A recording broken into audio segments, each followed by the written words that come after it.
Okay, good afternoon, folks. We're going to do a little bit more painting here. Cool. This is a second round.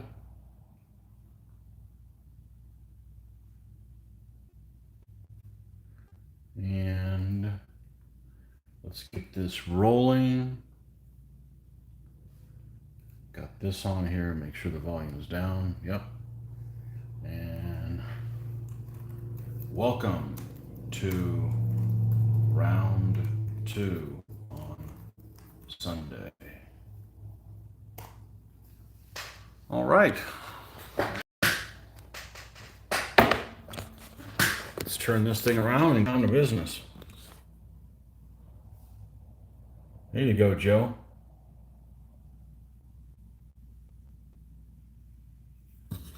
All right.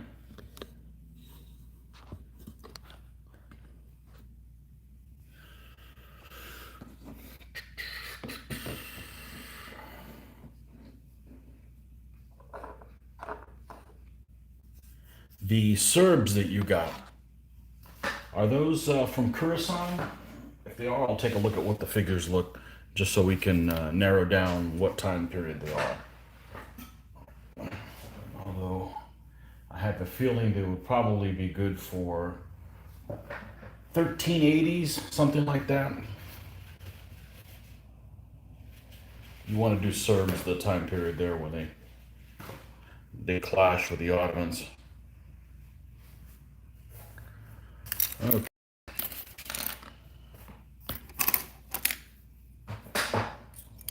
Well, there's no point in putting the X-Acto knife away. We're going to be needing that soon. So, I did do a little bit off camera. I tried doing some of this and listening to a book, and the book is still awesome, but it's a little too relaxing. I like to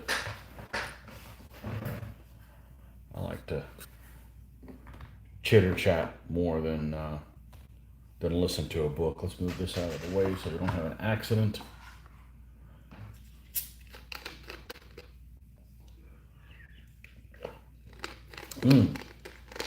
All right. Let's hop to it. So what I did was, this is the next Russian night that we're going to be doing, and we painted about the whole horse, or we were working on the horse. Went ahead and did all 3 of the remaining shields on these guys in white, so that doesn't hold us up. And we're going to paint the horse, and then we're going to pick a shield for this guy and go from there. Okay, this is one of these ugly Russian dudes because they made him wear a face mask, which honestly looks pretty cool. And yeah, we'll go like that. He looks kind of like the leper king of the kingdom of Jerusalem. But I actually kind of like the figures that have the face masks on them. Russians have those. Kazakhs have them.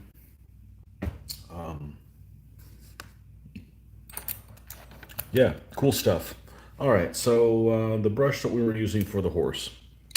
Let's finish up the horse all the way, and then we'll start. We'll pick a shield for this guy. This is the color horse that we were using.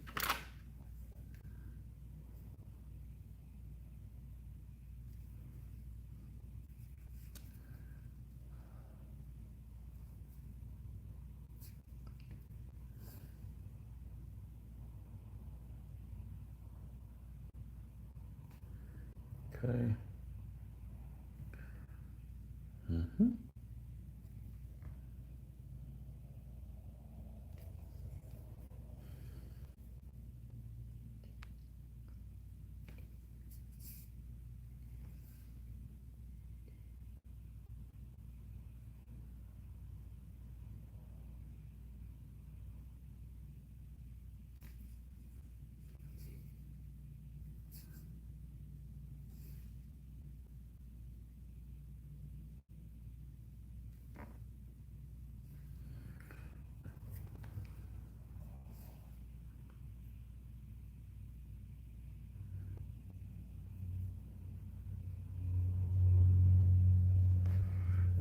we actually need to backdate this a little bit. Set up a little bit more black because I never did the muzzle on this horse.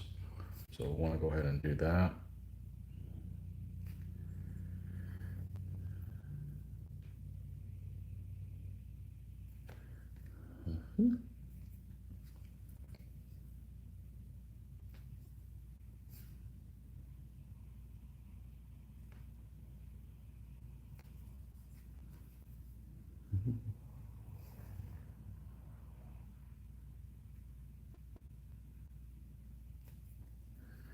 So this is, got to get this guy done and then 5 more. The show continues, that's right. Round 2.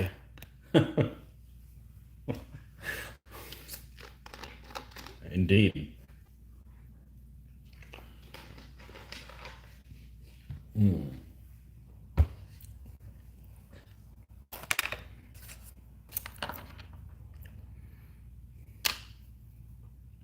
So I just realized something. That Zwei just reminded me of something. Maybe my Germans, and my Burgundians in particular, have been doing so good because they've been using the Lucky Castle as their camp every time. Maybe that's what it is, if you guys are believers in luck. But yeah, because this is the one, this is what I use as a camp for both.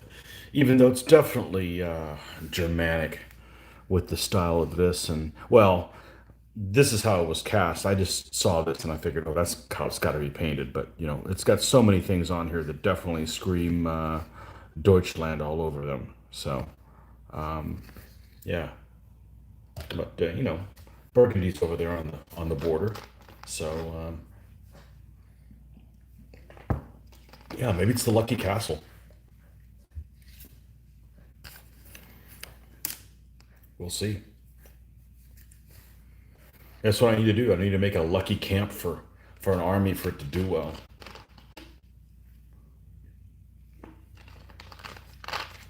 Intimidating camp. So maybe we'll do a camp for the next army. We will see.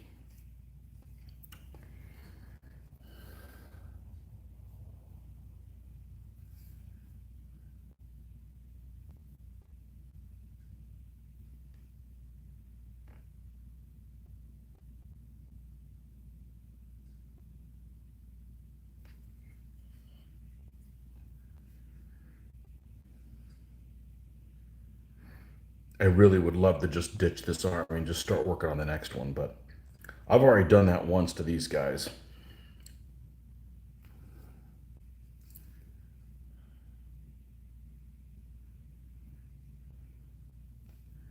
But the next army is definitely going to have, regardless of which one they're going to have some figures that are not so great looking, like the casting, you know, and that's okay. You know, I get a thrill out of that. I get a thrill out of proving, at least to myself, that you can make substandard figures look okay.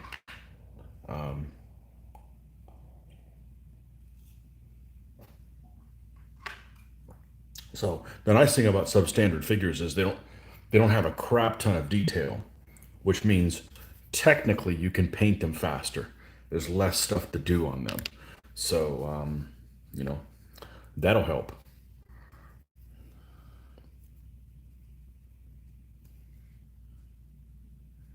All right, what else we got to do on this guy? Over here,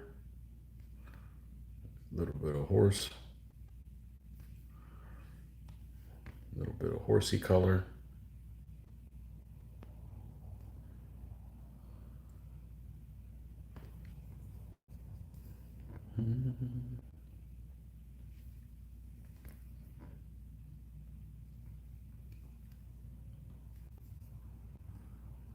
So tomorrow night, there will be filming, at least that's the plan, but I will not be going to Mitch's house for the next couple of weeks. So the next two weeks. But we're still gonna have videos here. So if you guys have any Q&As or something like that, send me some questions. I can do a Q&A thing here by myself, or we can just paint. We're not going to, no game. Don't need to play a game by myself. That's a little too much. I do have a mat here, but that's just too involved. You know, not when they got these damn Russians to be done with. Be done with them. So hopefully in the next 2 weeks, by the time I go over there again, these guys will be done and you get to see some Russian action. But that's the plan anyways. So doesn't mean we won't do videos.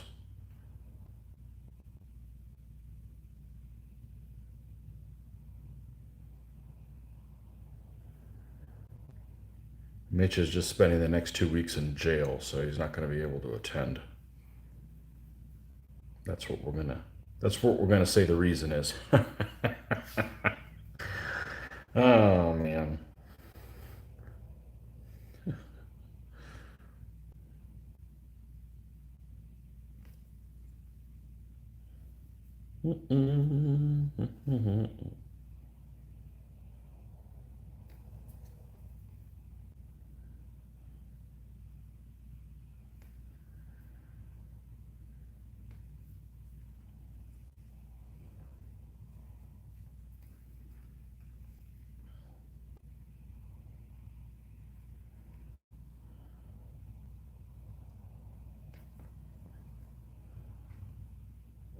Okay, I think we're done with that. We're gonna go ahead and add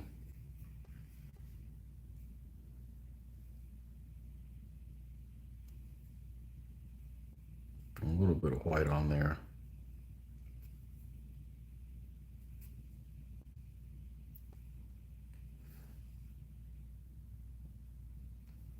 That's a bit much with this big brush.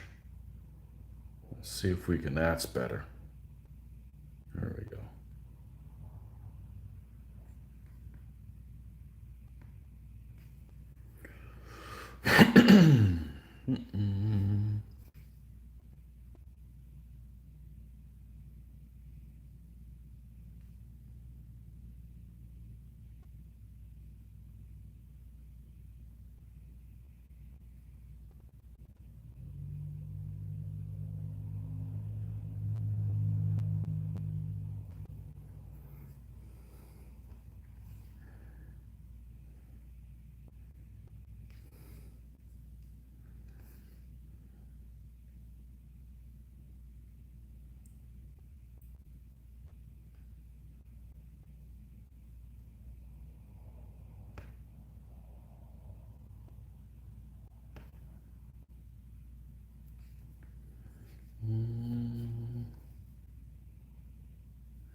And then after we're done with this, we're going to go ahead and pick the shields for this guy.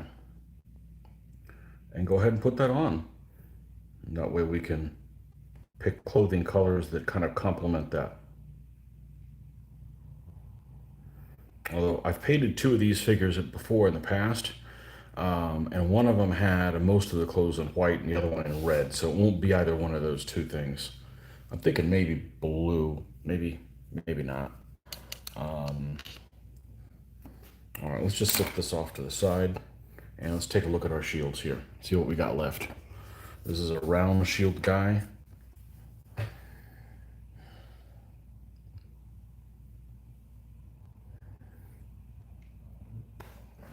think I'm going to do one that's a little bit more plain because I got some super complicated ones. More plain, like maybe this red one there. Yep, let's do that red one there. Where did that X-Acto knife go? There it is. Let's see if we can botch this thing up. Although this one's nice with like two like screeching dragons or something. It's also red. Let's do that one instead. How about that? And it's towards the end, so that way you can get rid of this protrusion there. Yeah. Uh-oh. We got a dissertation in German. I ordered some quality brushes. I'm not sure where they're manufactured. I hope they're German and not Chinese. I should know more on Tuesday. So I've got some bookmarked that are German, and you know, hey, John, as long as you're trying, it's not like I had half a mind of just taking all these brushes and snapping them to and throwing them away. But what's that really going to solve? Just take a look at it before you order things. If it's time to buy a vehicle, who knows how many Chinese parts are in a vehicle? You can't just be like, well, screw it. I'm just going to take a German wagon, But at least just look at the labels when you buy stuff. That's all you can do. That's every little bit helps. You know, every little bit helps. But yeah, I did find some brushes that were made in Germany. They were 5 or 6 times more expensive. They still weren't ridiculously priced, but the last ones I bought for that were the Chinese brushes, they were like a whole pack of 10 for like less than $4. I can afford to spend a little more than that, you know, to not buy them. But yeah, do what you can.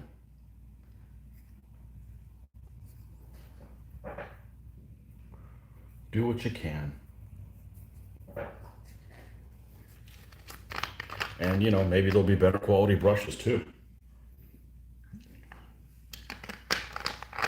It's like when I go to the grocery store, I like bringing the reusable bags because I don't want all those damn plastic bags. I don't have a use for them. And I can get more stuff in these and it's less trips from the car from the grocery store. So it's like win-win, right? So I try to do those as well.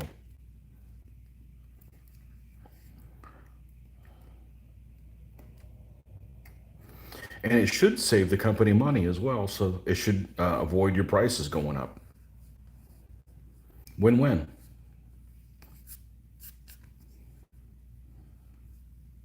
If I'm not in the room, the light to the room's not on. Like, what's it for? The roaches? You know?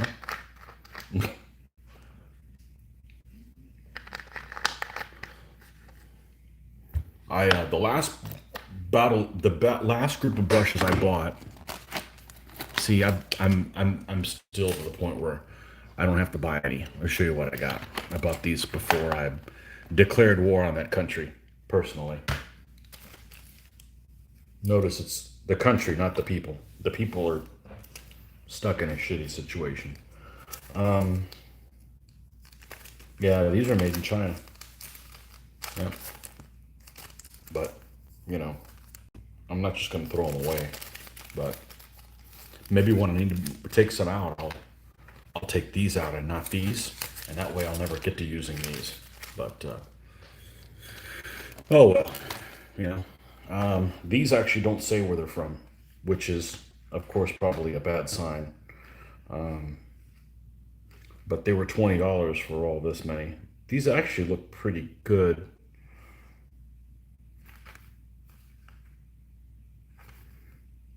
And they actually don't say what kind of material they are either.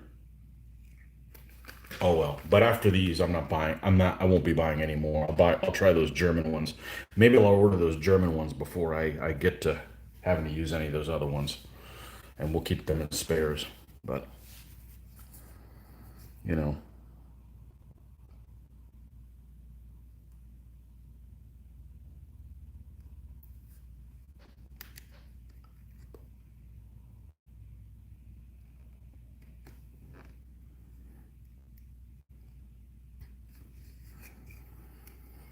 yeah, go to stores and make your decisions based on what you can.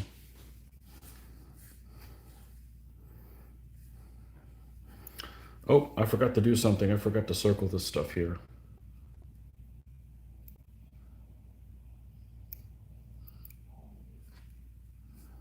Okay, let's start cutting corners on this little guy.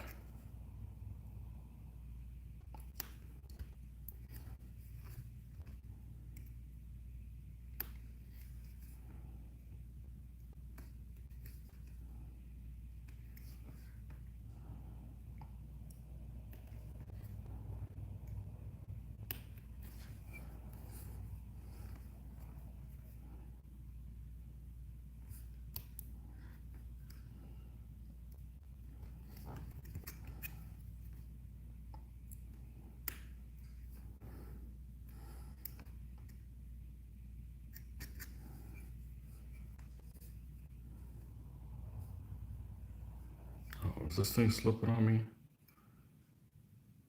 A little bit. I better go ahead and cut this corner before it slips. The problem with it slipping is I don't want this sticky part to be, put my finger on it, it'll end up sticking to my finger and mess it up. Somebody said, "Oh, you don't cut those with scissors?" I'm like, how small do you think my scissors are? No, I wish I could, but you know,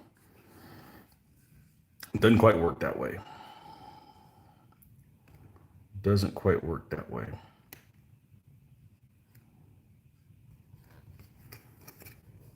Yeah. Well, you got me thinking now. You got me thinking. Can I pull this off? Let's see. Let's see if this is linked to my Amazon account here.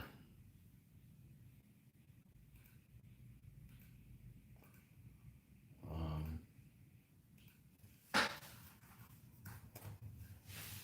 Hopefully it is. Looks like it is. And let me look in my cart.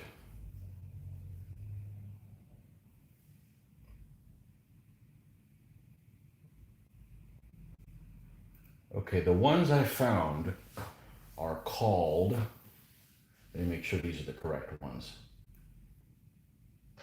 Yeah, it's 7 brushes for $25. Okay, and these are made in Deutschland, the land of the Deutsch. And let's make sure these are the correct ones.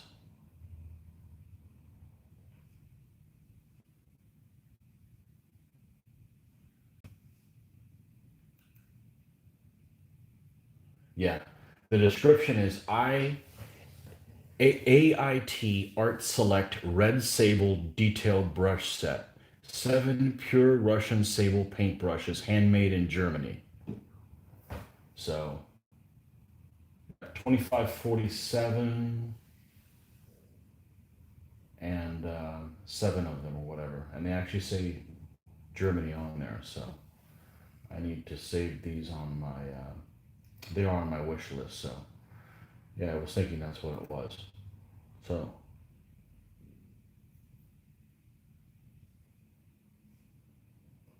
yeah, odds are if your brushes are really cheap or they come with a lot of free stuff, they're ones you don't want to buy.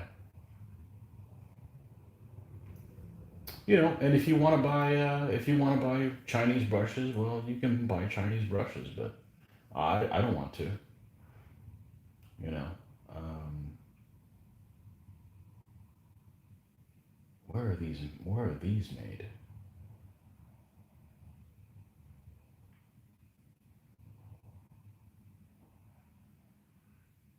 Yeah, and you could look at the manufacturer, visit the store, and it sends it's in somewhere else. But that's the ones I'm going to give a shot at.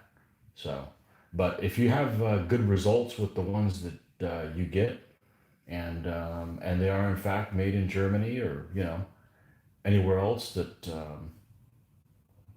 as I like to say, has a similar value system to what we're used to, yeah, let me know. I'll pick those up instead.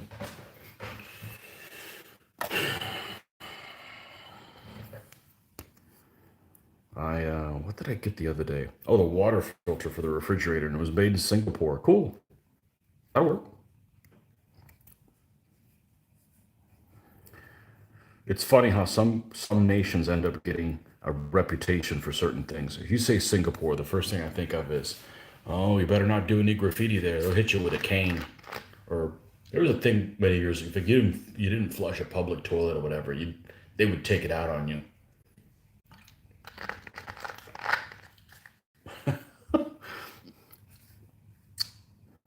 Hey, sometimes you need to take extreme measures to keep your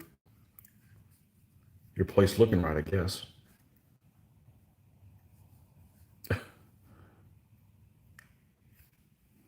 Okay, we have a little bit more to clean up here.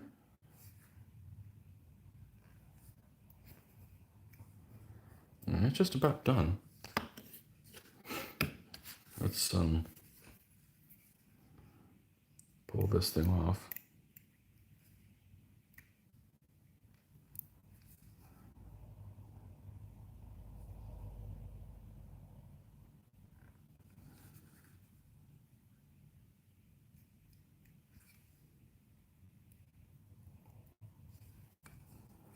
All right, now we've got this thing upside down. We want to make sure, man, this thing is sticky.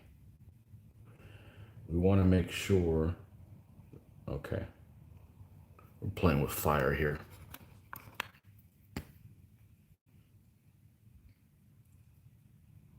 All right, want to make sure this emblem is up and down, or at least close, because he could be riding on his horse, and geez, and he could be riding on his horse and have it, you know, tilted at a tiny little like 10-degree angle or something like that. That's good enough for, that's just as good as well.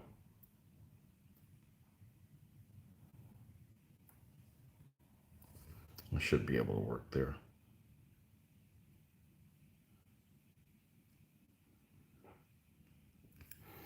All right, let's press this thing down.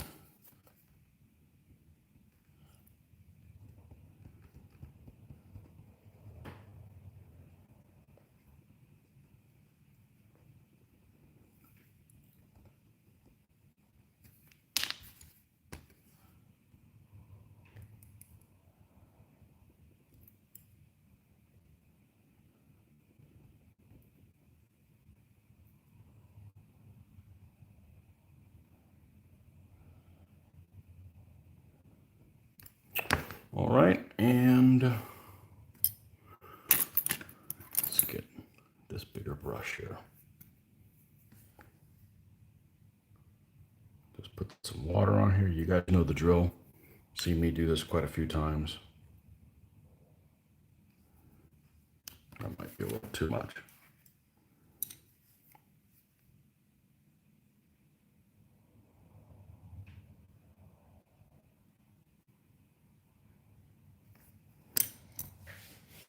Uh-oh. You really like those shield patterns. I do too. And you probably think I'm crazy that I kind of actually missed the fact that I didn't get to paint the shields. I mean, they wouldn't look this good, but they would look good. I think these shield patterns are just too nice for, you know, per scale, but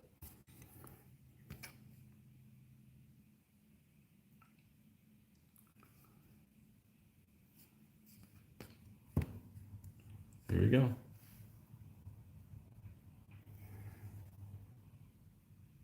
Now you have a little bit of the cutting on the end where you can see, but that all straightens itself out with the dull coat. Okay, now we know that he's got a red shield, so let's give this guy like a mid-blue tunic. But before we do all that, let's do the little bit of chainmail that we need to do on this guy. So let's get our, man, people are trickling in. Welcome, welcome, folks.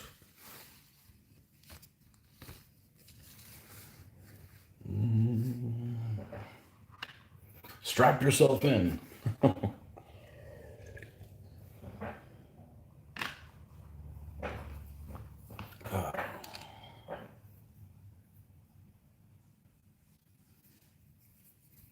And where's my metal? I'm gonna try to mix this up and not tilt it up and down so that we don't get extra paint wasted up here.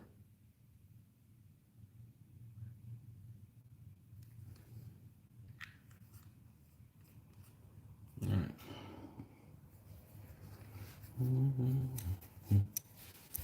The next army I'll be doing will not have decals. We will hand paint them. And they don't make decals for them anyway, so. The shields are really easy. You have to break, if you're going to do something complicated, you have to break it down into basic parts. Make sure you have the parts where you want them before you start detailing. You don't want to like do a lion and put a lion like on this. Here's your shield. Okay. You want, and you don't want to start putting the head of the lion over here and the claws that come out or whatever. And then the next thing you know, it's like, oh crap, he looks nice, but he's way over on this side and I got all this empty space. So you kind of want to break it down into a basic shape.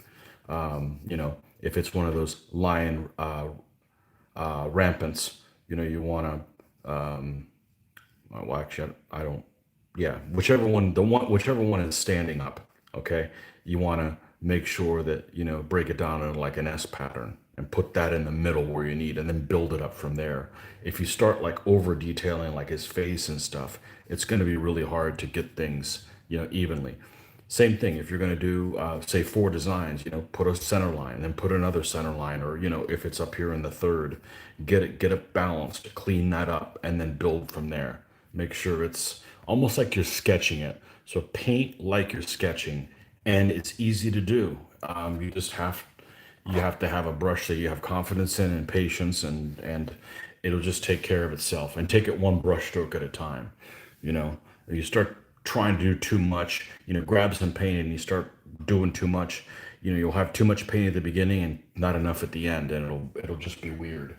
And that's just what I've done, and I've been really happy with the results. But you almost have to sketch it out with paint first to make sure that you know, you can do that. Yeah, pretty easy. So that line that I did on my on Edward the Bruce, the first time I've done a lion, but I'm like, I've done it, and I've done that kind of stuff enough that I know how to keep myself on a short leash or what have you, so you don't go down the wrong path. You know, the next thing you know, it's like, man, it's beautiful, but I have to throw it away and paint over it because it's not centered. You know, so you want to avoid those kind of things, so you don't have a beautiful piece of art and you can't do anything with it. You got to start over. So we're going to dry brush this guy right here. He has almost like a dicky of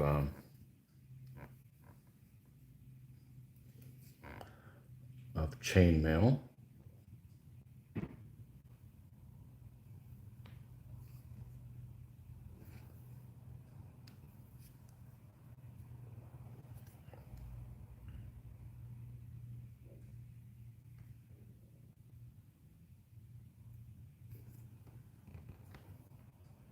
These are some nice castings.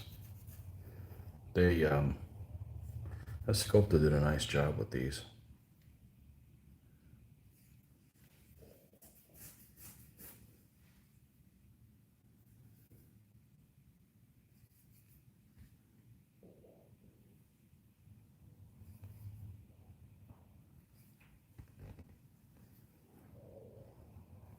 Now, well, I've got this. Nah, let's not get started and do the other one. It was enough that we painted it white for the next shield, so we don't have to worry about that. Let's just stay on the one guy. Now we said we were going to do blue. Let's let me get a really dark blue, and then we're going to lighten it up. Yeah, this Prussian blue will work fine. It's P Russian blue. All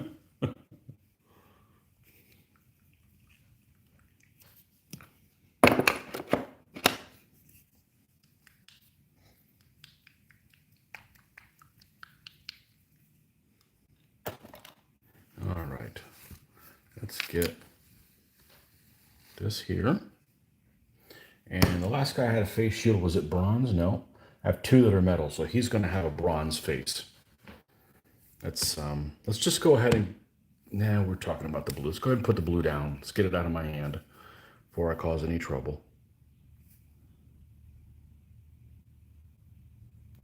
Okay, that should be enough.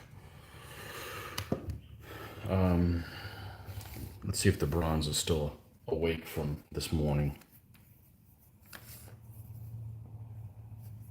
Yeah, thinner one than that. Too thin. Yeah, I don't know.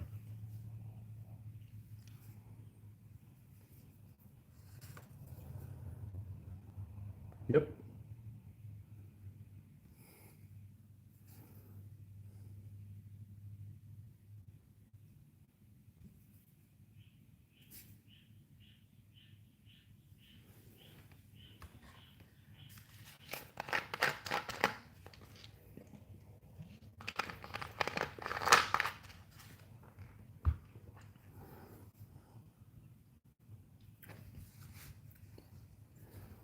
right, so let's do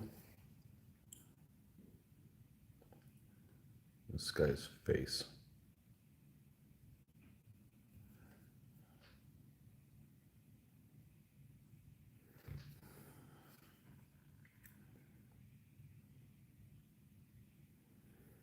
I'm gonna leave a little bit of black there showing. We're gonna Nuln Oil over this and then come back and highlight, but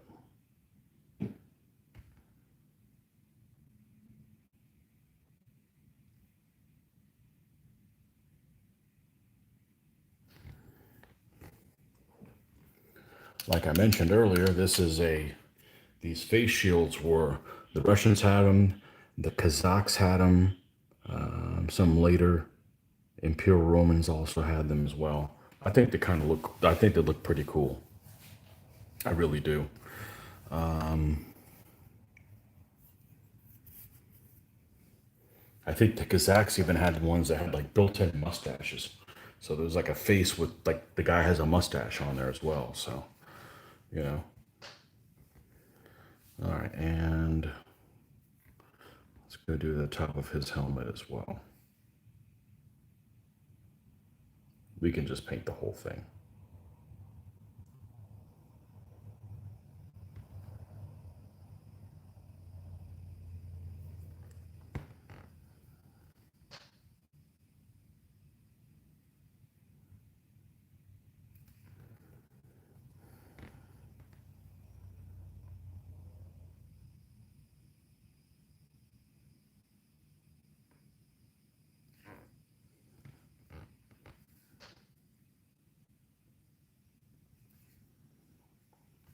And we'll go ahead and paint this spear tip, lance tip.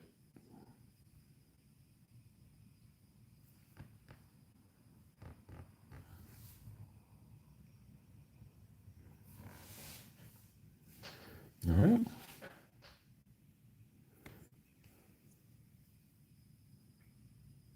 Wait for this guy to dry a little bit, and then we'll Nuln Oil him. We're going to keep the Nuln Oil off the chainmail. I think the chainmail is good how it is, but we want the Nuln Oil on that helmet to be able to highlight it some. And yeah, man, I gotta use the little boys' room a lot. I drink a lot of liquids while I'm doing this. Okay, I'll be right back, and then we will pick up on using this blue to paint his vestments.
Okay, let there be blue.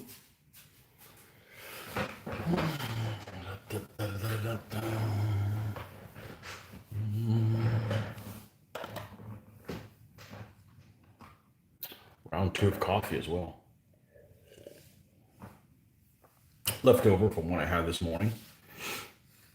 So yeah, this is kind of a cool army. And I think they'll have some really interesting battles with the Teutonic Knights and the early Poles. We'll have to fudge the Mongols in there, and hopefully I don't lose to the Mongols, because, it's embarrassing how crappy Light Horse is and DBA. I don't want to lose to them. But sometimes, you win the battles. Sometimes you win battles you should lose, and sometimes you lose ones you should win. And sometimes, when you have a challenge, it's actually easier to win some of those battles, because you gotta bring your A game. The one I'll always remember is when we're playing through the enemies of Mitch's early Poles, which is like one of his favorite armies. I think it's the first army that he bought. Again, he doesn't paint, so he's got to buy whatever's for sale, and they happen to have early Poles for sale. And so we're playing through all the enemies of them. I'm wondering why this screen is so yellow. It almost looks jaundiced. Use my magic castle. Maybe I'll do another camp that looks really cool.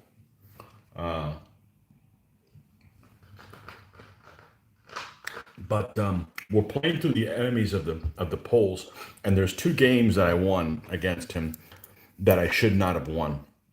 One of them was the Slavs, so they have a lot of auxilia, and but they're littoral, or maybe it was the Wends, which is a version of the Slav army. I think that's what it was. It was the Wends. So I won with the Wends, and I won with the Mongols against his later Poles. And he picked terrain, and I believe it was 2.2, where he literally could put the terrain exactly how he wanted it. So I'm fighting in like swampland from hell with a light horse army, but it has an artillery piece. And that Joker lobbed thing after thing and ended up winning the battle. So yeah. So he created a swampland that I couldn't fight in, but I could maneuver my artillery and nail him, and he couldn't come after it really quick because he created an entire board of swampland. So yeah, that was pretty memorable. But that won't work on him again. Okay, the blue, right? So let's get the black out here and mix us a dark shade of that. There we go.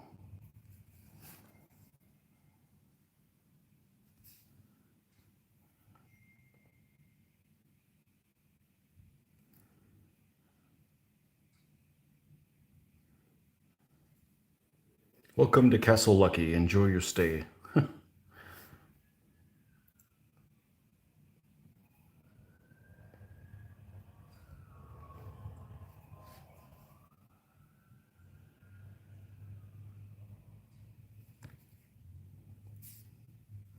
Now, unfortunately, when I glued this guy a long time ago, I went pretty liberal on the epoxy on his hand. So he's kind of has a deformed hand, and I don't want to redo that.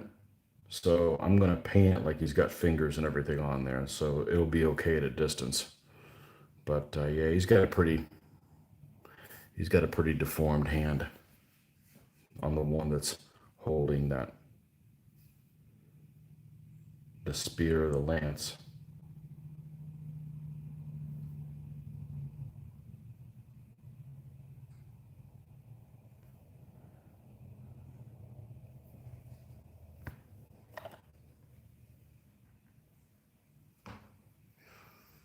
The moment I saw you had coffee, I suddenly had a craving. What, to poop? That's what they say. I don't think that ever makes me. It just makes me pee. Everything pretty much goes through it. It's not very good,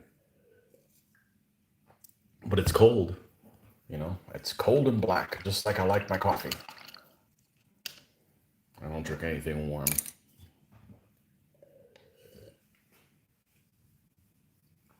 And hello, Rick. What is it, about 2 p.m. there? Just after lunch? You're on mountain time, aren't you? Or maybe it's central. Mountain time is really, really thin time zone. It's almost like Colorado bitched because they wanted their own time zone and said, oh, okay, you can have it, and you get New Mexico with it. We'll throw in New Mexico.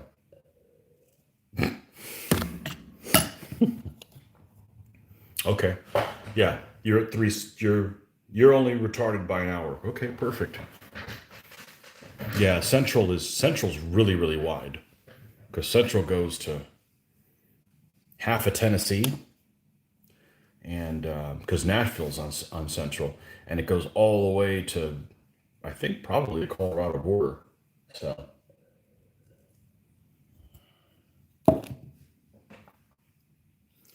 I keep forgetting the state you're in is north of Kansas, which is weird. But-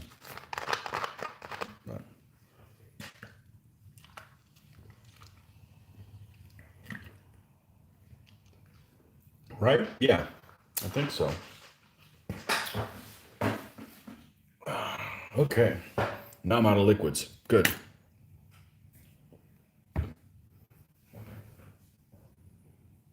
I guess I got more painting time than expected. Yeah. Well, you didn't go out of town. Ah, my favorite Martian. Oh, nice.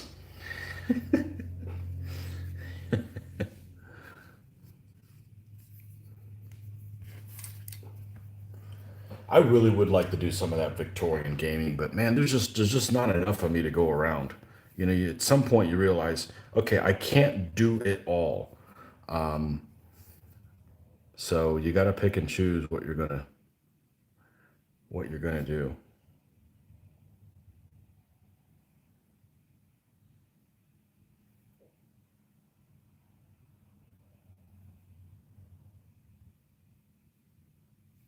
But if I do get back into naval gaming, it'll be Victorian for sure. I want to see those. I've seen those tumbling dice 1/2400 scale ships, and those are really pretty. I do 1/6000, but there just isn't the variety. That scale's nice too, because then you can play an almost actual scale of the. I keep clipping the phone when I come back here and rinse the brush out. You can almost play an actual scale on some of those battles, where they look kind of to scale. So, men are from Mars. Okay. I had a buddy of mine who loved that movie Mars Attacks when it came out. I didn't like it at all. Um, I I don't like. I'm not a big science fiction stuff, and I'm really like when you have like aliens involved in something. I turn extremely pro-human. It's like I know it's just a comedy and stuff like that, but no, I'm extremely pro-human. You don't get to come down on this planet and kill us all. Screw you guys. You know. Oh man, what was that movie that you guys have seen? What was that monster movie that was the weird Cloverfield? Do you guys see the second Cloverfield? That's a great movie until the last 5 minutes, and it's like, what was somebody smoking? I thought that was a great movie until the ending. Um, I think John Goodman did an excellent job in that. Um,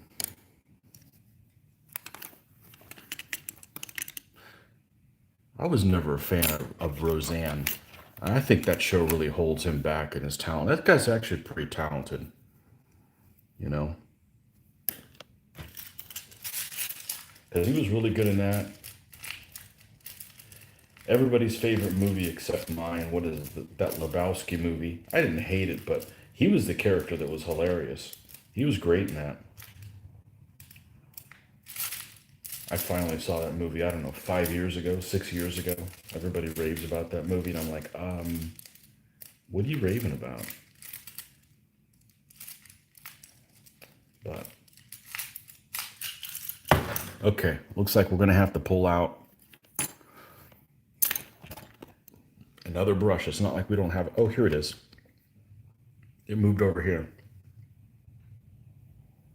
Nah, screw it. I feel like opening some brush. I don't have to, there's more over here. Oh my gosh. If these guys wake up, they'll take over this place. As many of these brushes. Here we go. This one's good. I don't know why they include these little things on there. All you're doing is polluting crap. They're so unnecessary.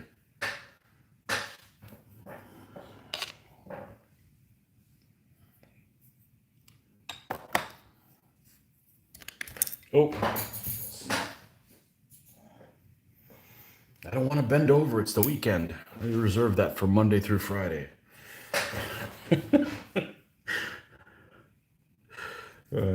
Only bends over on weekends, on weekdays.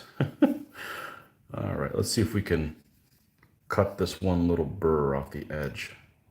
One little flying tip. There we go. We are good. All right.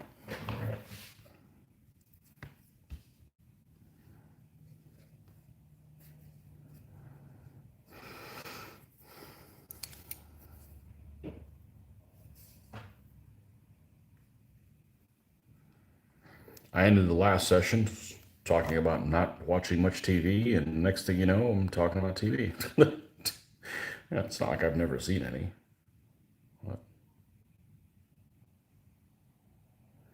I'm not one that's going to sit around and go like, I don't know what to do, so let me just spend all day watching television. That's not me.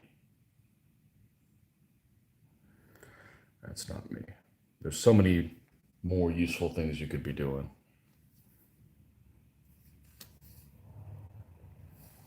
including playing video games,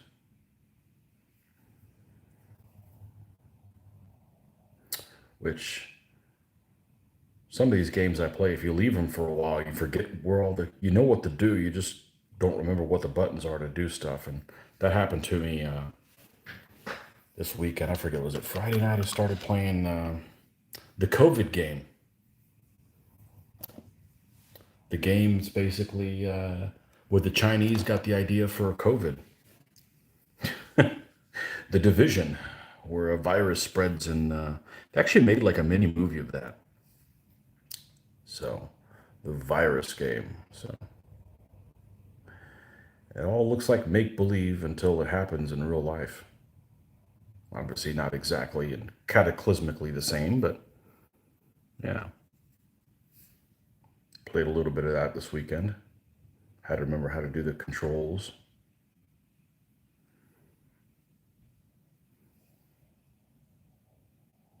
That's another treasure hunt type game.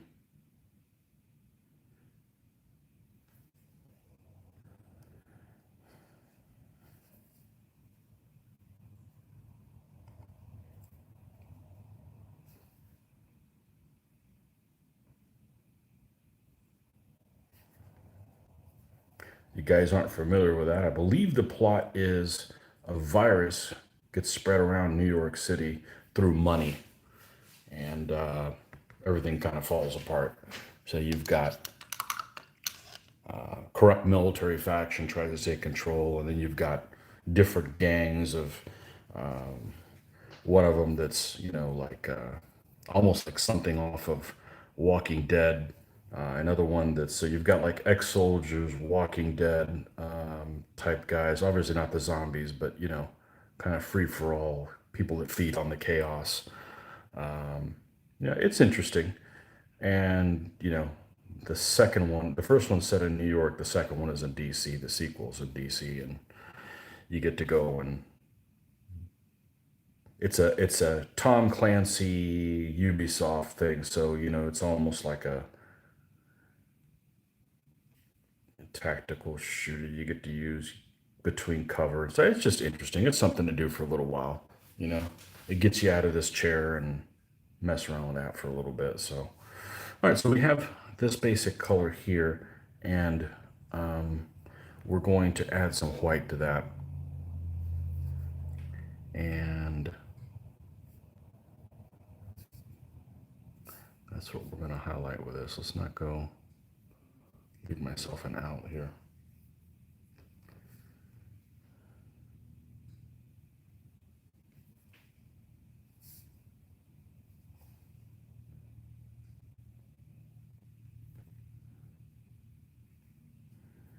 So that's kind of a shooter. That's about the only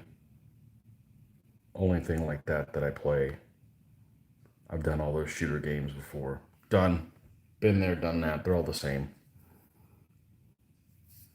The only ones that have been significantly different that have come out is I'm a big fan of the Borderlands games. That cell animation is just awesome. The storyline's a bit stupid, but the humor in it is hilarious. Those guys, I'm sure, had a hell of a fun time writing all that stuff up. So those games are pretty fun, and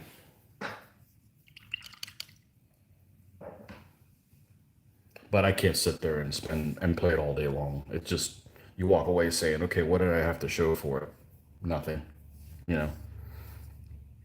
So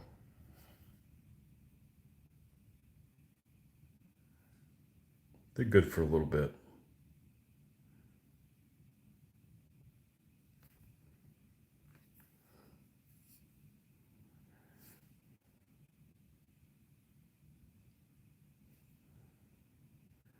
Went and I got my workout out of the way, which was nice to do that at about 11:30 instead of at night. So I felt like a housewife today. I was able to work out in the middle of the day. A housewife that can't cook.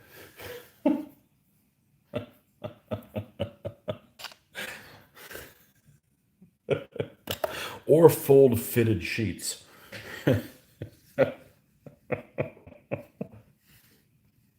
I saw a funny meme the other day about fitted sheets, and I forgot exactly what it was, but you know, those were devised by the devil, or just made to just ball up, just pull it up and put it in a corner. Oh man.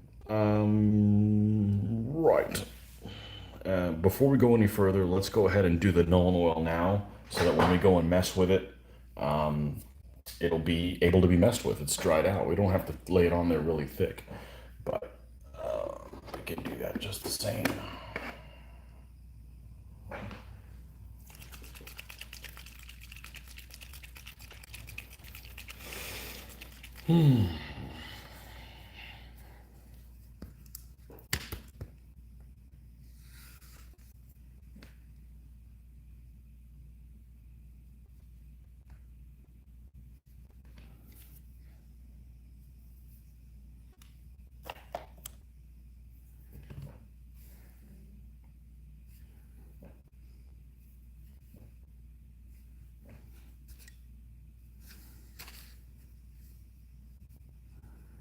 All right, and we're going to put this over the top of his helmet.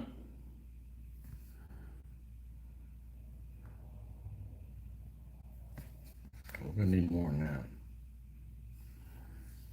Put that out of the way so I don't like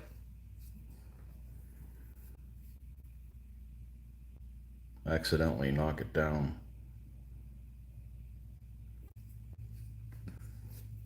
This stuff's a pain to get more of. They don't have it in town, or they're always out of it. We have a store that just doesn't restock worth a hoot. So, and it might be one of those things they can't restock Games Workshop stuff until they buy, a certain amount of inventory, and they don't have a need to do that. So, there we go. That's what we want to see.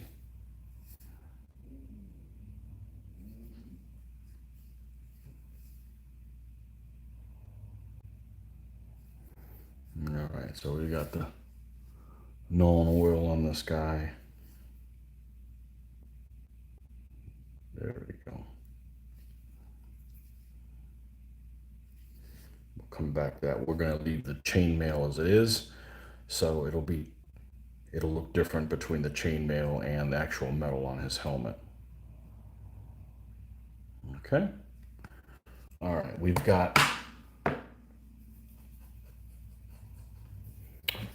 have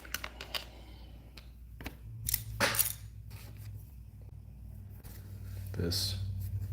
Let's find where the metal corner is here. There we go. Let's grab some of this and go ahead and put the detailing on his sword.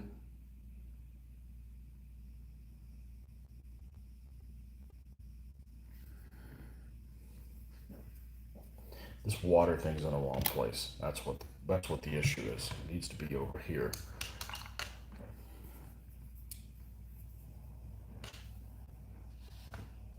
Okay.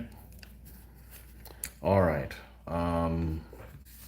We're not done with the blue. We can bring that up a little bit more, but let's see where that takes us. Wow, I could probably give him a striped over thing. Let's give him a striped over thing. Let's do that. Let's put some stripes on this guy. Let's put some stripes on this guy. So let's go find this color where we left it off at. Let's add a little bit of white. Okay. We're about right here. Then let's go ahead and add, well, we could just do this right here.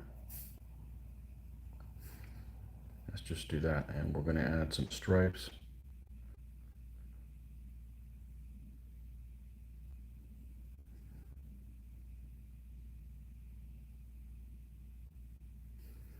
Almost like he works at Toys R Us. Or used to.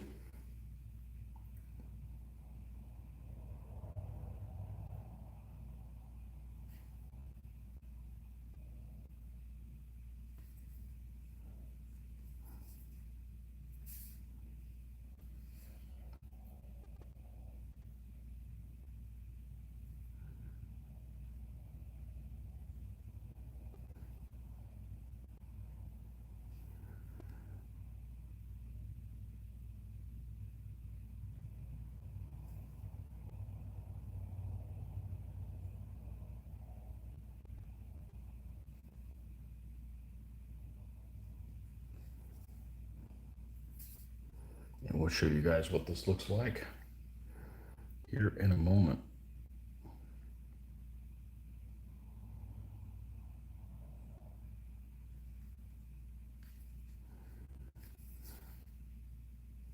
Now, just subtle, better than just a plain thing. And we're probably going to go over it again with a little bit lighter color as well. Bring some of that in there, but just a little something you can do in there to add some panache to him.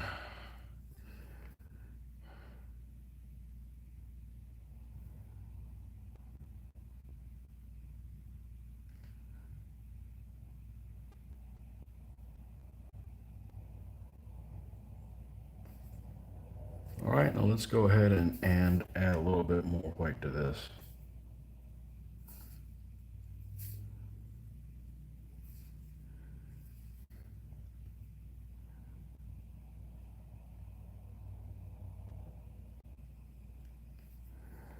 And I still want to keep it kind of watery because I don't want it to be very dominant.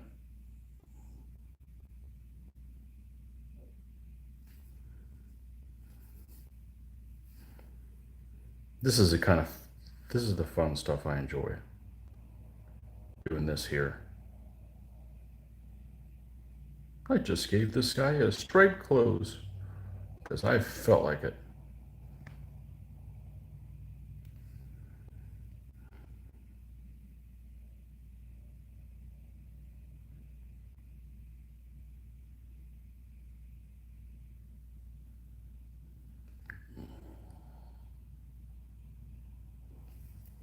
All right, we'll show you guys what we have here. Except these Russians are sitting on my little block that I like to show guys off. All right, Russians, get the hell off here. Get off here. You go away. You go over there. You two there. You two there. These three here. Oh, laying down on the job. All right, now I got my block back.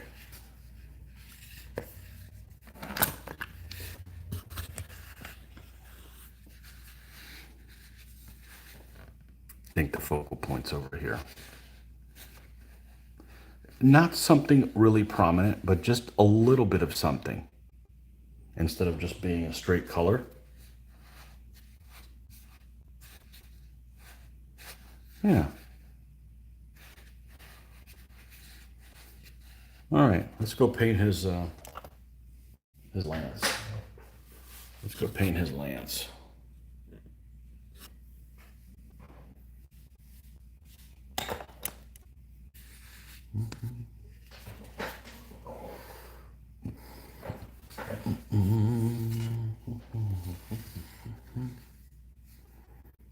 Again, we got anything alive here?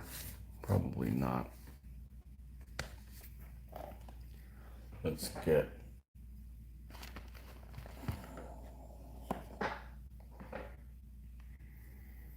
we'll use green ochre this time. Wow, this isn't a mixing it off. I thought there was a thing in here.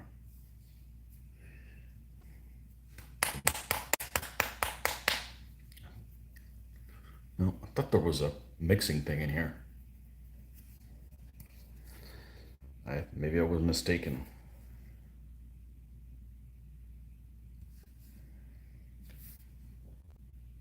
Here we go.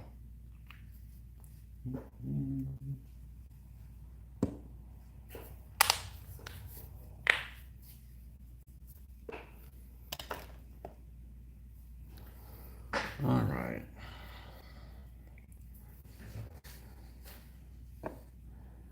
We'll go ahead and use black with a mix-in. I don't want to use brown this time, just to mix it up a little bit.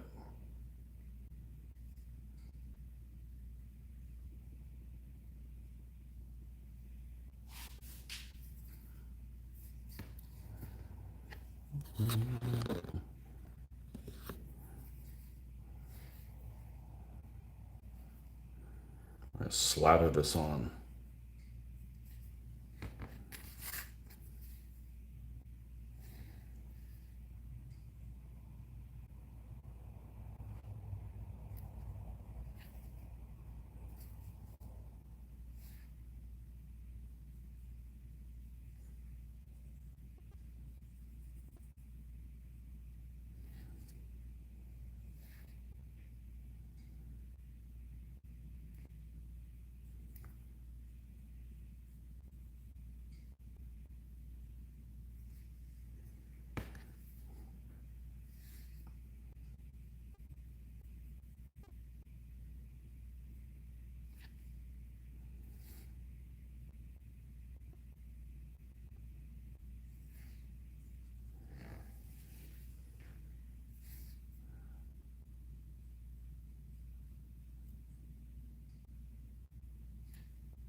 I will be right back.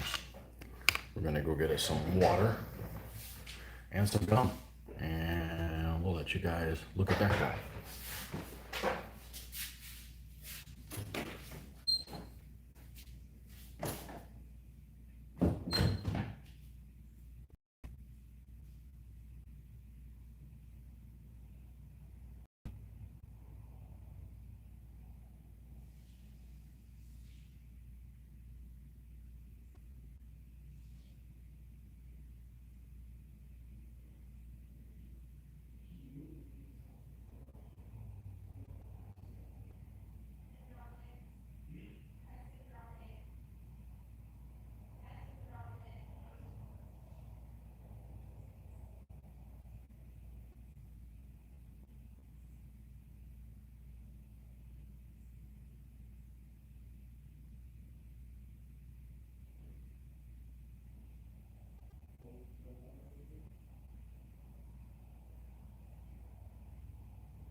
Okay.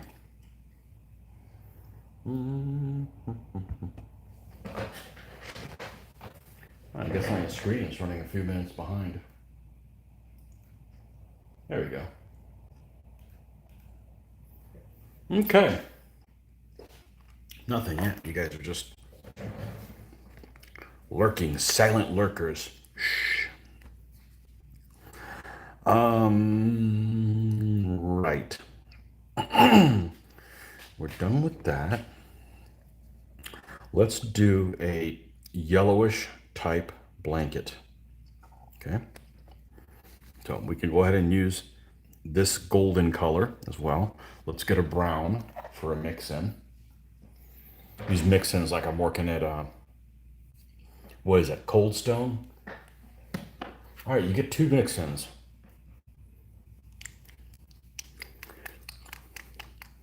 I used to not like that place. And then I discovered that they had banana ice cream. Oh, banana ice cream with walnuts. That's it. That's all you need. It's perfect. I don't like chocolate things. So adding chocolate to things just ruins it, in my opinion. So there's very few chocolate things I care for. But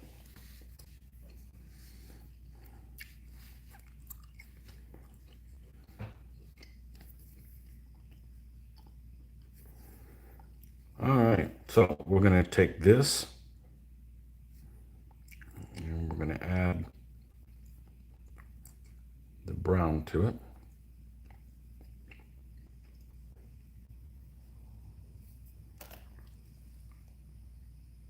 All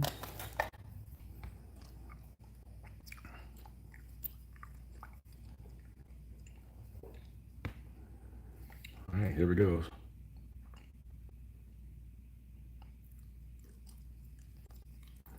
And there's some of it up here.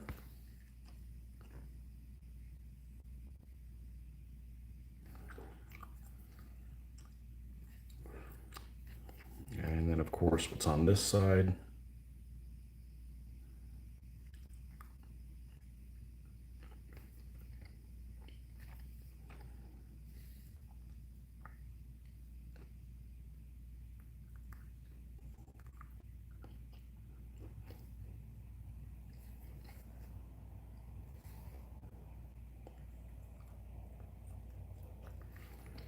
All right, now we're going to add more of this yellow color to it.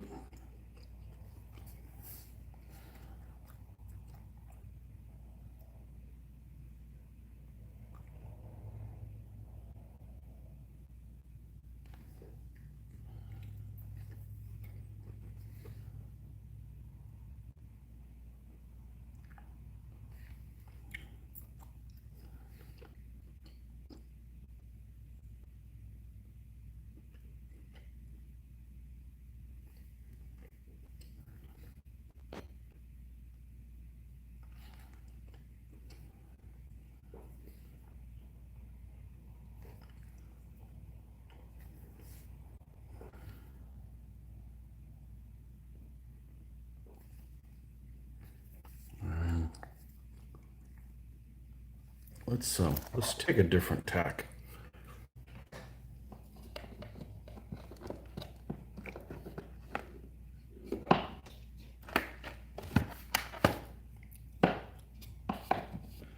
Where's that wimpy yellow? Here it is.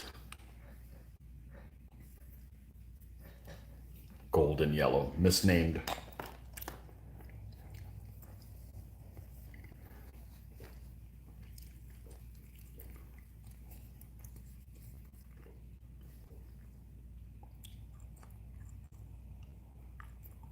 Stuff's always super watery.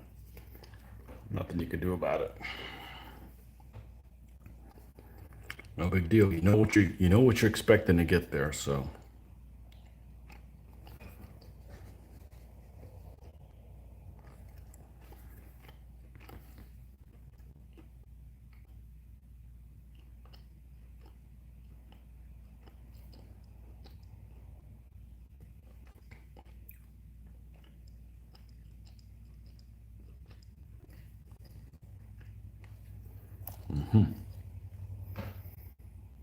Color choice. Important to stay from away from primaries.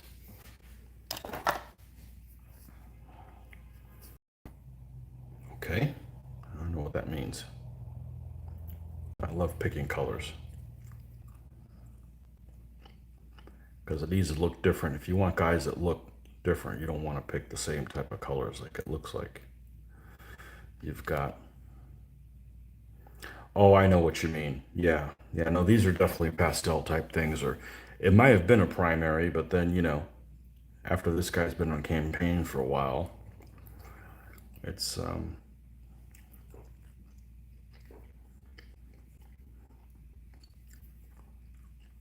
it's faded. It's seen better days.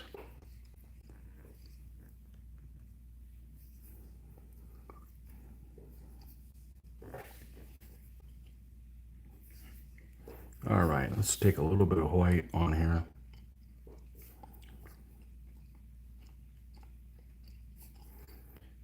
Yeah, it depends. The picking a color palette for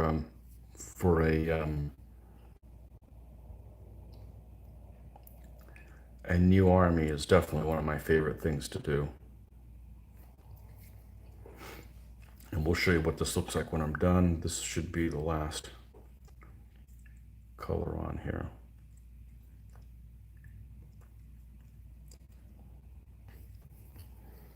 Give it a little bit of texture, but not quite giving it stripes because you don't want stripes everywhere. So I don't want stripes everywhere.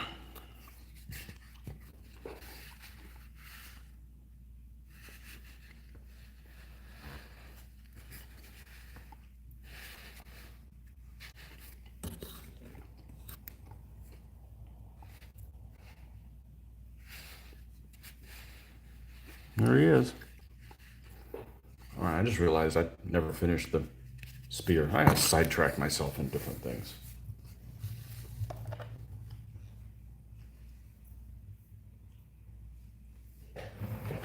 You've been inspired by Total War color combinations for ancient armies. Yeah, those games are good for that.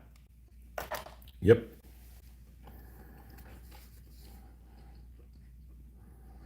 Yeah, I haven't played the Rome 2 very much.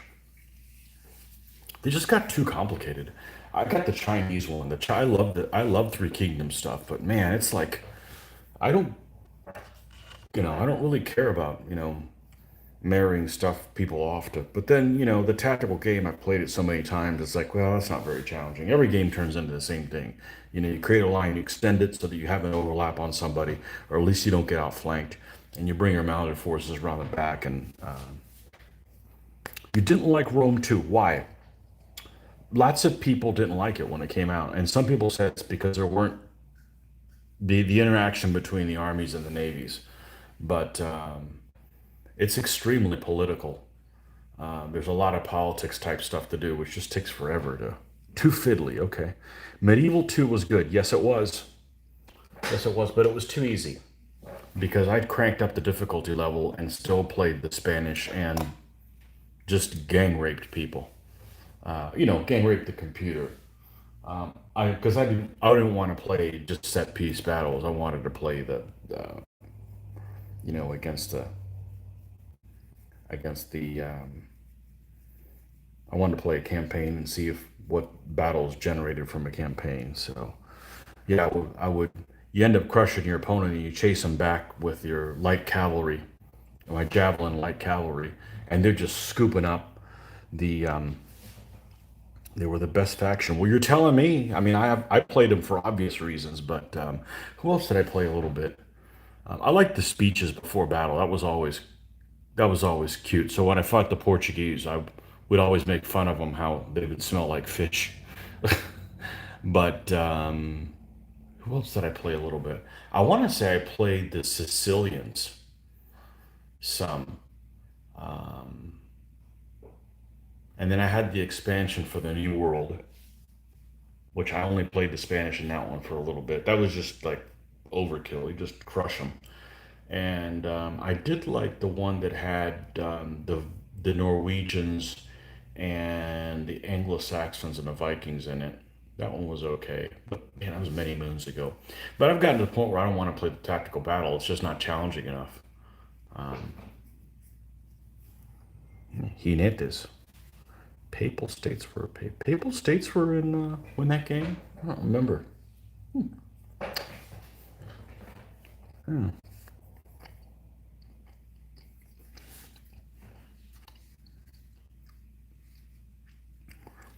Yeah, I don't like the politicking stuff. Like people love that. What's that game called? Crusader Kings, but it's all politics and marrying into other people, and it's just some of that's okay, but excommunication. Okay,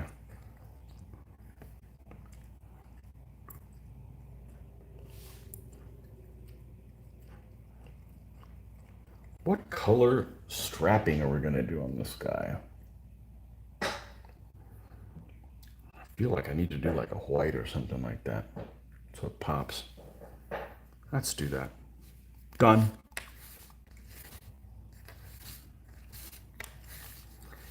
The one I played the most of the Total War games was the first Rome, and I played a mod called Rome Total Realism, and then I played one called Europa Barbarorum. And Europa Barbarorum was really good because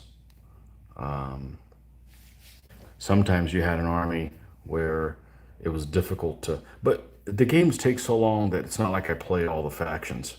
I'll play one and two, and that's it. So I was rather fond of playing Pyrrhus, and he starts with his whole army, but no infrastructure to afford it. So basically, what you have is you have a combined arms Greek successor type of army, but doesn't have the infrastructure to be able to pay for any replacements. So it's almost like you got what you got. So you needed to really take care of your elephants because you weren't going to get. Okay, so you know what Europa Barbarorum. Perfect. Yeah, I like Europa Barbarorum. It was a hell of a lot more accurate too. So yeah, I love playing Pyrrhus in that. You'd be running some huge deficit like forever, and never could replace your stuff. But you know, use the elephants at the very last moment so they wouldn't take any casualties because you could never replace them. Not until you conquered lots of lands. But he was killed by falling roof tile. He was, but not in my game. Yeah, he's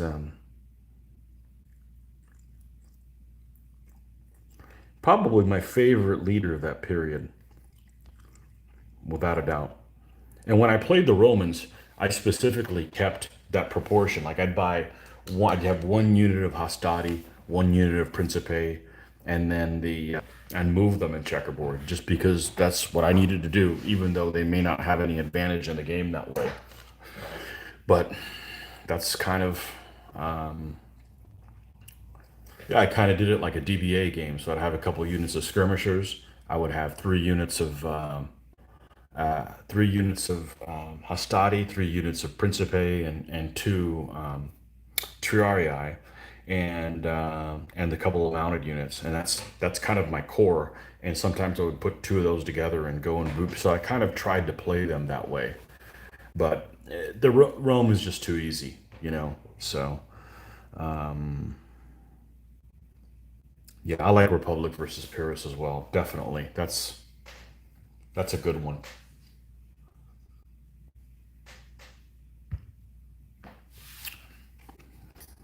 What else did I play? Anybody else on that? That came up right at the end of my computer was just already failing me, but and it was the computer was challenging enough. I think I have an Armenian army, so I think I played the Armenians some as well, but I like the whole Macedonian phalanx thing where you kind of have to give up a flank and focus on the other one. You play keep away on one and stick it to them on the other flank. So good times. but it's not like playing face-to-face game.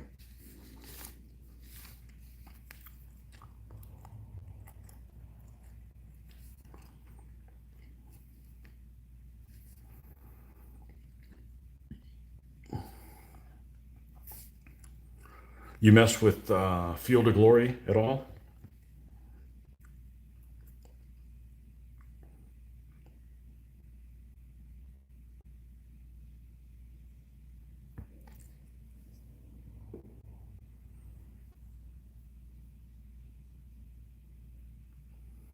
Phalanx is good if it's versus Peelets. It's good if you can keep their flanks covered. But that's what it is. I mean, you stick them with the infantry, you bring your cavalry around and hit them in the back, preferably from the back. And there's nothing that can hold people back good as a phalanx. So, yes, the online game, Field of Glory. Yeah, I haven't played it much against the computer. I just don't feel like it's challenging enough. But against people, yeah, it's pretty cool.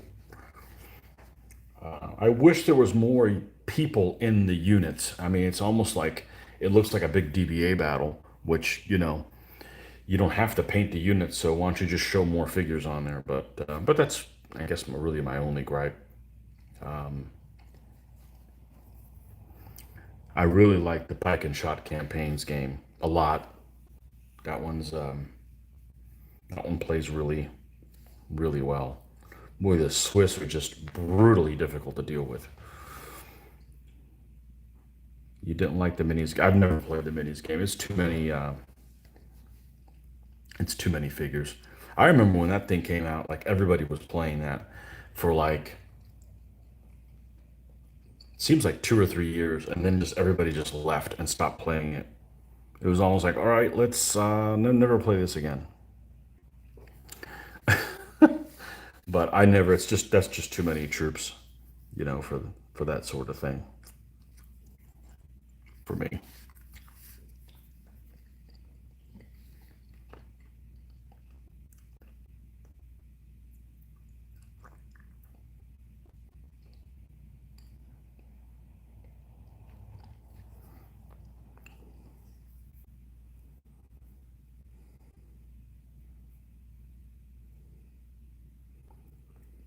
You thought the two DBA guys should have worked that together. You mean Phil and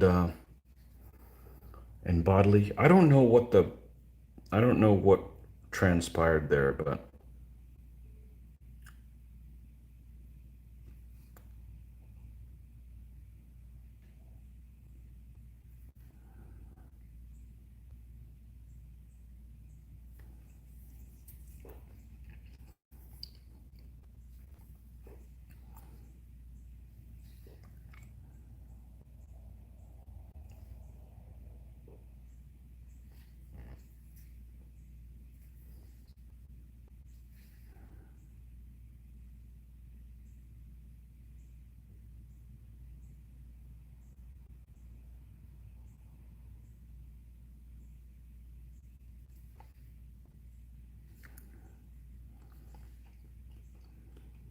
I don't know if they broke up amicably or not.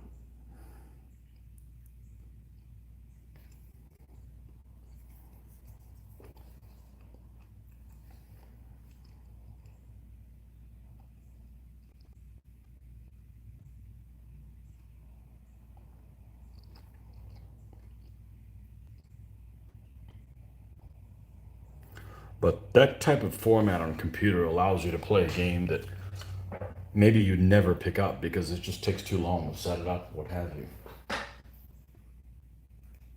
Okay, John Peter. Yeah.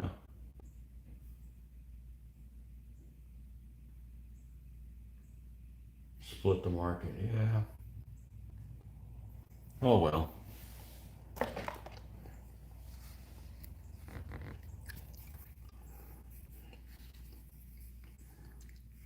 Field of Glory's got to be written better, like to understand.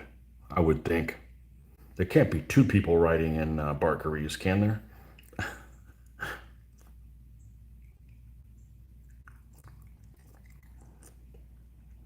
But I hate codex type games. I do not want to play a game where it's like, okay, well, this is the game you can only use, Roman and Carthage in it. You have to wait for the rest of the rules things to come out so you can use the other. No, no, I want all of the factions right off the bat. Nope, you have to wait until December to. No, no thanks. I don't like those type of things because I'm interested in every army and I want to see how they compare to each other and so forth.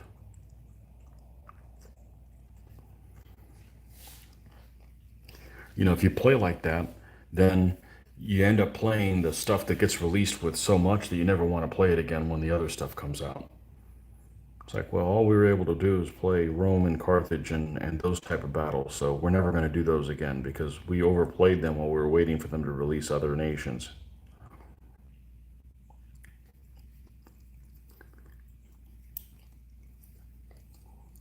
You know? Yeah, I want all the armies in one book. Exactly. I want all the rules.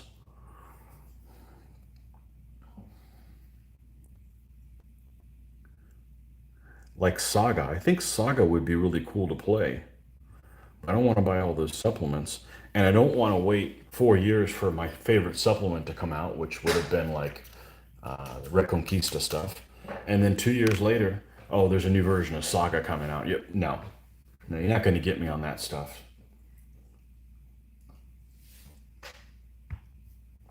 And it's not even a cost issue for me. It's just I don't want there to be constant changes in the rules and stuff. So yep. What are we looking like? Almost 5.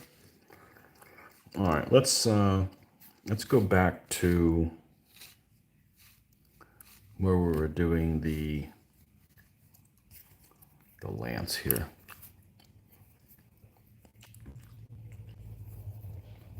We're using this, I believe, and this.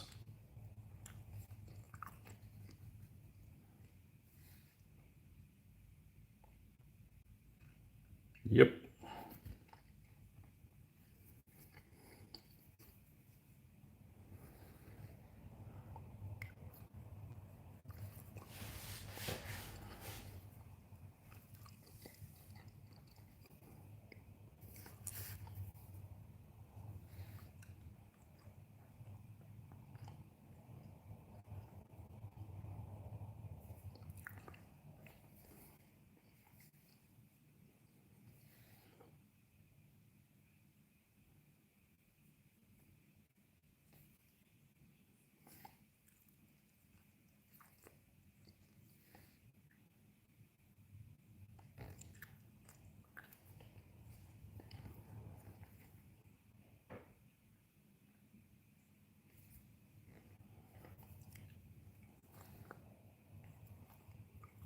We're going to finish up this lance and then we're going to call it.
It's a plus for Armati. Yeah, I played Armati before DBA a little bit, very little. But it seemed like if you were deployed wrong, you were screwed because units just couldn't move at all. You weren't going to get anywhere fast.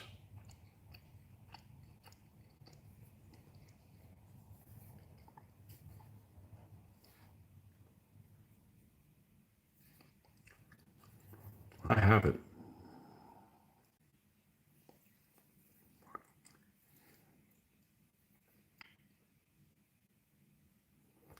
everybody just stopped playing that game too. Oh, I mean, just sure there's people that play at home, but I mean, you know, like at conventions and so forth.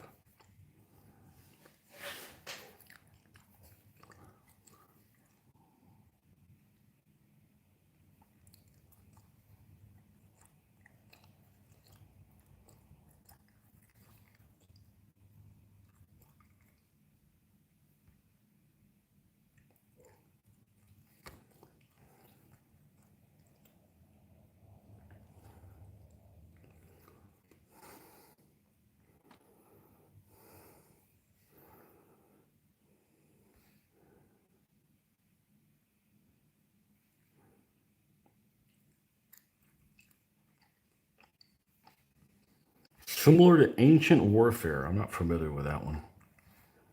Is that that's not that Terry Gore game, is it? And people were playing that right when.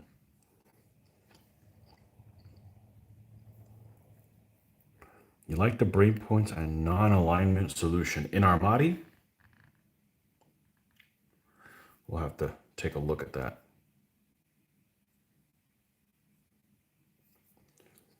Yeah, I like the non-alignment crap.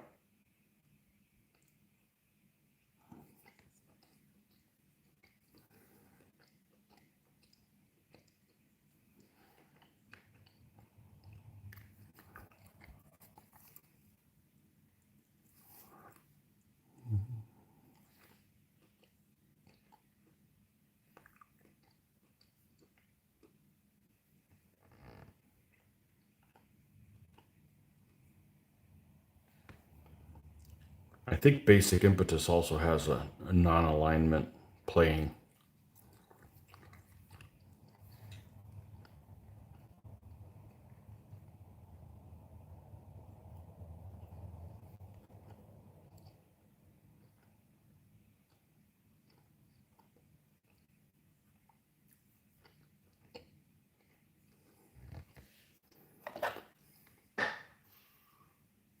Okay. I think we're going to call this a wrap for today painting. So, thanks for those of you that were able to join, and enjoy the rest of your Sunday if you have one left. And we'll be back. Thing is, without DBA, there would be no Armati or Impetus. I'm sure. I'm sure it was affected by that. So, okay, folks, have a good evening, and we'll catch you guys probably tomorrow. See ya.